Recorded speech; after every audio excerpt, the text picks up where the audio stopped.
मैं party JMM की तरफ से बोलने के लिए खड़ा हूँ।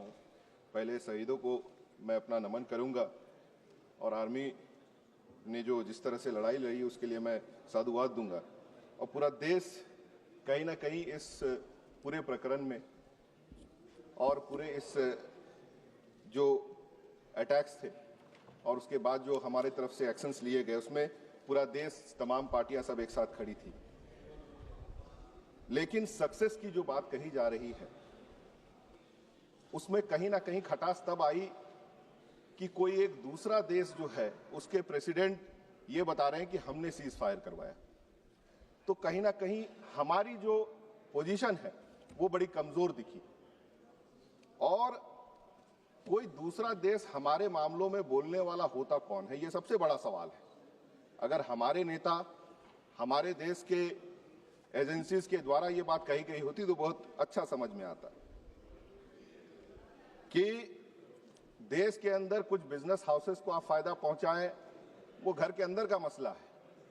लेकिन देश के मसले में बाहर का कोई नेता हमारे लोगों से पहले बोले, वो बहुत गलत और हमें कमजोर दिखाने वाला काम हो रहा है।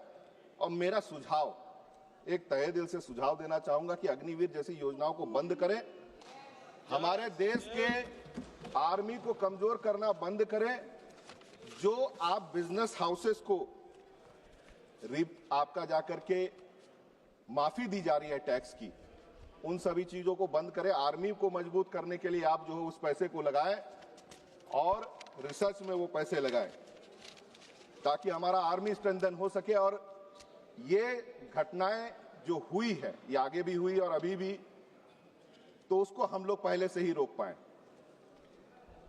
आपका जाके ऑपरेशन सिंदूर के और उसके बाद प्रधानमंत्री जाते हैं बिहार भाषण देने के लिए, तो मैं ये कह सकता हूं कि इलेक्शन और भाषण इन सब में आप लोगों ने महारत हासिल कर ली है, लेकिन देश चलाने में अभी भी आपको अभी और आवश्यकता है एक्सपर्टाइज की। क्योंकि जिस तरह से आप लोग, चाहे वो ईवीएम हो, एसआईआर की बात हो, तो इलेक्शन किस तरह से जीतना है, हर एक हथकंडा अपनाने के लिए आप तैयार हैं। लेकिन देश के आर्मी और इंटेलिजेंस फेलियर अगर हो रही है तो उसे किस तरह से रोकना, इसमें आपको अभी और एक्सपर्टाइज लाने की जरूरत है। सर, शुरू ही किया है मैंने। और आप कहीं भी, रक्षा मंत्री अपने तरफ से बोलते हैं कि ये कांग्रेस पार्टी नहीं है कि यहां पे इस्तीफा होगा।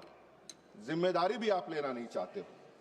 आज जिस तरह से पूरे देश को आपने जाति, धर्म और भाषा में बांट करके रख दिया है और फॉरेन पॉलिसी में हमारे जो नेबरिंग देश हैं, जो हमारे पुराने मित्र रहे हैं, उनके साथ जो संबंध खराब हुआ है, मेरा इस सरकार को सुझाव है, मेरा इस सरकार को सुझाव है कि सदन के अंदर जो उस पक्ष के नेता लोग लगातार जो है जय जयकार करके फुलाए पड़े हैं कि हमारे यहाँ के नेता जो है अपने आप को बायोलॉजिकल नहीं समझते हैं, मेरा ये सुझाव रहेगा कि लगातार जिस तरह से हमारी, उनका भी माइक ऑन है,